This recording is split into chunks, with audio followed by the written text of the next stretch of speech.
Kalau dinamikanya kan, kalau saya melihat dari prosesnya hari demi hari ini kan memang setiap kubu itu berusaha meyakinkan ya dengan cara-cara masing-masing. Ya, kalau menurut hemat saya itu ya silakan saja ya cara-cara itu dipakai ya mengajukan yang seolah-olah itu memang meyakinkan. Tapi kalau menurut hemat saya ya terlalu berlebihan ya, terlalu berlebihan. Tapi ya sudah itu namanya usaha, upaya, ikhtiar, itikat. Ya kita harus hargai ya. Jadi ya dinamikanya semakin hari ini semakin panas ya. Ya enggak apa-apa, itu sah-sah saja. Ya nanti biarkan itu menjadi pertimbangan hakim MK untuk memutuskan apakah diterima atau tidak diterima. Ya. Baik, begini. Sebagai kalau kita kan bicaranya di dunia saya adalah dunia hukum ya. Kalau saya dipercaya nanti insya Allah, kalau saya dipercaya di 2024, maka saya pasti akan gini. Kita bicara kalau anggota dewan itu apa sih tupoksinya, apa sih pekerjaan anggota dewan, job list-nya apa kan begitu ya. Ini orang nggak paham ini ya. Tugas seorang anggota DPR RI itu satu adalah membuat undang-undang, mereview undang-undang, mengesahkan undang-undang, mengawasi jalannya pemerintah, ya kan, terus mengawasi APBN negara, ya kan, terus menerima aspirasi dari masyarakat, kan itu ya. Nah jadi ya kerja kita ya itu aja, membuat undang-undang, mereview, mengesahkan kan gitu. Nah sekarang undang-undang mana yang harus disahkan? Undang-undang bagaimana yang harus disahkan? Undang-undang yang pro rakyat kalau menurut saya. Undang-undang yang tidak dimuatani ya oleh muatan-muatan yang tidak berpihak kepada rakyat. Ya, jadi misalnya gini, muatan apa yang tidak berpihak kepada rakyat? Undang-undang yang tidak pro rakyat itu, undang-undang itu dipesan, nah oleh bohir-bohir, di mana nanti undang-undang ini nanti mementingkan kepentingan ya bohir-bohir ini yang memberikan uang kepada oknum-oknum anggota dewan ya. Yang akhirnya nanti disahkan undang-undang itu ya nantinya pro-nya adalah kepada si bohir ini. Ya contohnya misalnya bohir ini menginginkan nanti kalau karyawan nanti kalau bekerja harus begana begini. Nah undang-undangnya itu nanti harus mengikutin. Nah karena dia mengikutin akhirnya diberikan uang, kita mengesahkan. Nah pada saat penerapan nanti harinya ini akan merugikan ya buruh-buruh ini. Salah satunya ya. Nah kita tidak boleh lagi tunduk dan patuh kepada bohir ini. Karena biar bagaimanapun juga kita harus punya prinsip. Seorang hukum itu tidak bisa berasumsi. Hukum itu adalah pasti. Maka hukum ini harus memihak kepada pihak yang benar. Nah pihak yang benar itu adalah pihak yang lemah adalah rakyat. Karena kita dipilih oleh rakyat maka kita harus untuk rakyat.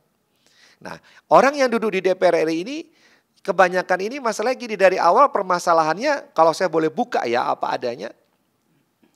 Kita ini duduk ini dengan udah biaya cukup mahal. Di DPR RI itu sepengetahuan saya di 2024 ya. Ini modal kita kampanye aja sudah menurut hemat saya ini dengan pengalaman saya itu sudah cukup puluhan miliar. Apalagi di 2024 ini waduh ini benar-benar kapitalisme. Yang bisa duduk adalah orang yang punya kapitalis yang cukup tinggi. Diduga dikuasai oleh kapitalisme. Kenapa? Orang yang emang mau melayani, orang yang emang mau bekerja buat negara, orang yang mau bekerja untuk rakyat, tidak cukup. Karena pada saat nanti pemilihan hari hanya itu, orang-orang yang idealis akan kalah dengan amplop-amplop yang beredar, yang angkanya cukup dramatisir sekali. Ini amplopnya luar biasa, ada yang amplopnya 50.000, ada yang amplopnya 100.000, ada yang amplopnya 200.000. Dan jumlah amplopnya itu bukan sedikit. Jumlah amplopnya untuk DPR RI ini sepengetahuan saya itu ratusan ribu amplop. Bahkan saya mendengar ada konon katanya, ada yang menyebarkan sampai 1 juta amplop.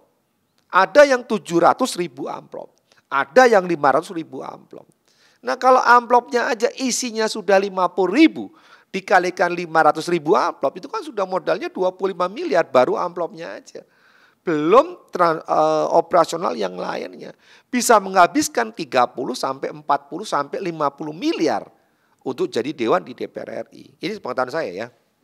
Nah, kalau dia sudah bermodalkan cukup besar begitu, Berarti anggaplah sekarang kita buat 30 miliar ya dalam modalnya ya. 30 miliar itu kalau kita kerja 5 tahun, itu dibagi 5 dibagi 12, maka 1 bulan seorang anggota dewan itu harus mendapatkan 500 juta loh untuk kembali modal loh. Jadi 500 juta setiap bulan selama 5 tahun. Itu baru kembali 30 miliar. Nah modal kita 30 miliar, berarti nggak ada untung sama sekali selama 5 tahun ini. Nah kalau mau untung berarti kan kali 2 tuh. Misalnya kita mau, ini modalnya 30 miliar. Nah untungnya mau jadi 60 miliar, berarti 1 bulan harus 1 miliar. Nah kalau 1 bulan 1 miliar, bagaimana cara mendapatkannya?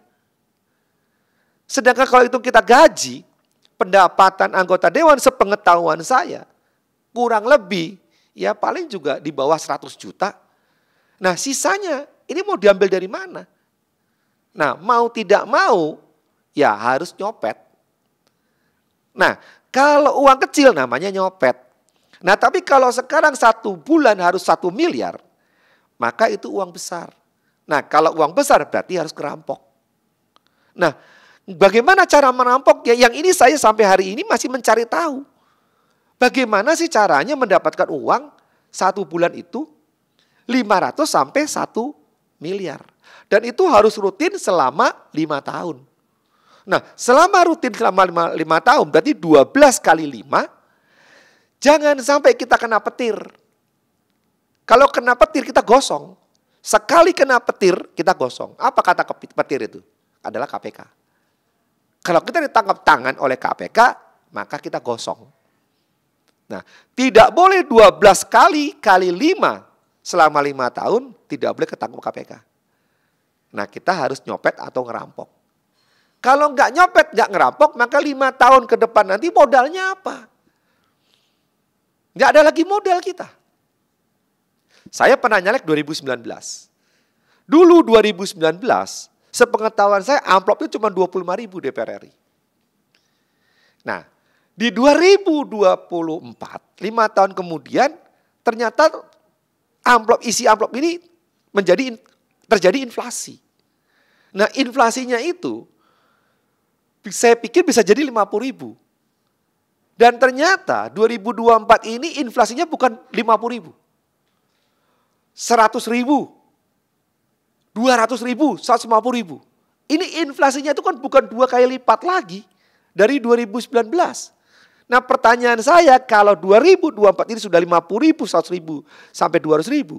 Berapa 2029 nanti? Maka amplop yang isi di dalamnya itu untuk yang dibagikan money politik ini terkena inflasi, maka inflasinya akan berlipat. Yang 2024 sudah 100.000, maka nanti di 2029 bisa jadi 200.000.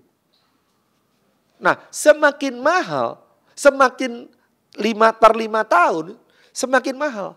Maka cost politik semakin mahal. Kalau cost politik semakin mahal, maka korupsinya pun harus semakin besar. Kalau enggak balik modal. Nah permasalahannya sekarang, seorang anggota dewan yang calon anggota dewan adalah pertama, maaf, seorang calon anggota dewan ini tidak berlaku buat orang yang tidak punya uang. Berarti maaf, orang miskin tidak bisa menjadi anggota dewan. Tapi tidak semuanya. Ada aja kayak orang yang sudah kena, ya namanya takdir ya. Kayak ada satu artis Komeng ya kan, mungkin gak usah modal jadi. Tapi kan itu kan 1 banding berapa. Berapa banyak sih yang satu Indonesia ini mencalonkan menjadi anggota dewan? Banyak sekali. Perbandingannya mungkin bisa 10% atau mungkin 5% saja yang jadi. Itu semua harus keluar uang cukup besar. Nah orang yang memang punya hati melayani, memang orang yang tulus, jujur, memang dia berbakti kepada rakyat. Bekerja buat rakyat dari bawah satu persatu. Yang emang itikadnya tidak korupsi, apakah itu cukup menjadi anggota dewan? Tidak cukup. Kalah dengan orang-orang yang datang baru, kapitalisme yang menguasai uang, dengan dia memberikan amplop tidak usah kerja, maka dia akan menang. Ini yang terjadi fenomenal di negara yang sekarang terjadi ini. Ya, jadi saya melihat kalau begini caranya, berarti yang akan masuk menjadi calon anggota dewan ini adalah orang-orang yang pertama harus punya uang yang banyak. Nah pertanyaan selanjutnya, ada satu bos sangat kaya sekali. Dia punya usaha penerbangan pesawat. Saya tidak perlu sebut, ya. Dia bermainnya dengan arus cukup besar. Lah apa yang mau dicari lagi sekarang? Dia udah kaya raya, ngapain lagi masuk jadi anggota dewan? Berarti dia ada kepentingannya apa? Apakah kepentingannya itu untuk mengabdi hidupnya untuk rakyat? Atau kepentingannya adalah untuk melindungi usaha bisnisnya dia? Berarti menjadi anggota dewan ini tujuannya apa? Goalnya apa? Apakah goalnya ini hanya untuk melindungi kronis-kronisnya, usaha-usahanya? Ya, yang berjalan di Indonesia cukup besar. Nah, atau dia titipan dari pengusaha yang bermain ilegal, abu-abu. Sehingga membutuhkan backing, membutuhkan satu kekuasaan. Nah, maka daripada itu si pengusaha yang ilegal ini mendukung, mensupport satu calon anggota dewan. Ya, calon anggota dewan diberi modal. Nah, modalnya cukup besar. 100 miliar, 200 miliar, 70 miliar, 50 miliar. Dia dimodalin untuk menjadi anggota dewan. Nah, karena uang yang didapatkan ini adalah uang yang haram, uang abu-abu. Nah, maka daripada itu dengan mudahnya udah buatin amplop aja 100 ribuan. Kalikan 500 ribu. Berapa habisnya? 50 miliar. Bayar aja. Tahu juga kita dapat cukong ini bayar 100 miliar. Nah, uang yang isinya 100 ribu, 500 ribu itu dibagikan kepada masyarakat untuk memilih. Ya pasti mereka memilih. Nah, kita ini yang kerja untuk rakyat, yang punya kepintaran, kemampuan yang luar biasa cukup.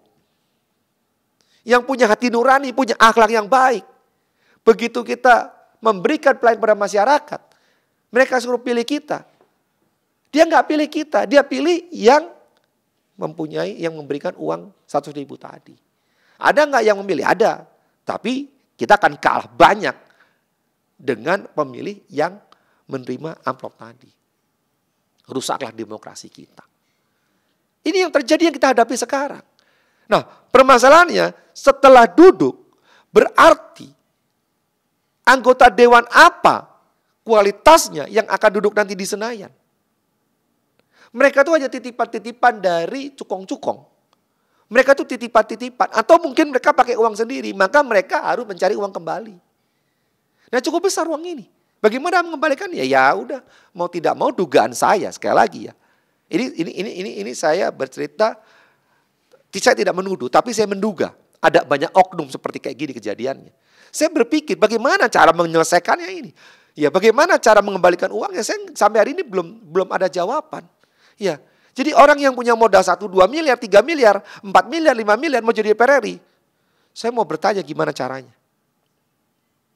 Karena sepengetahuan saya kita kalah dengan kapitalisme yang masuk, orang yang masuk, bawa amplop besar, bagikan dapat suara banyak. Nah, permasalahannya sekarang adalah yang ditakutkan adalah berarti kita melahirkan koruptor-koruptor dong. Betul? Nah ini, bagaimana sekarang membersihkan bangsa kita dari korupsi kalau begitu caranya? Seharusnya KPK tidak fokus kepada hanya menangkap koruptor.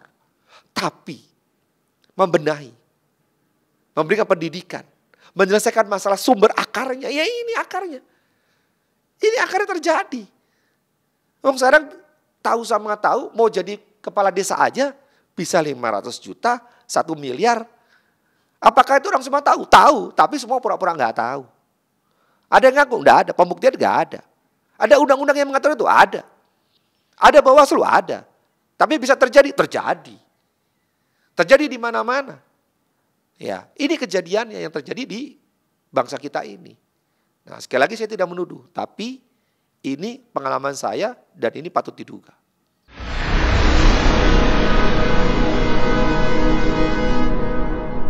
Jadi jangan lupa untuk subscribe Cumi Cumi. Ditekan ya tombol lonceng merahnya.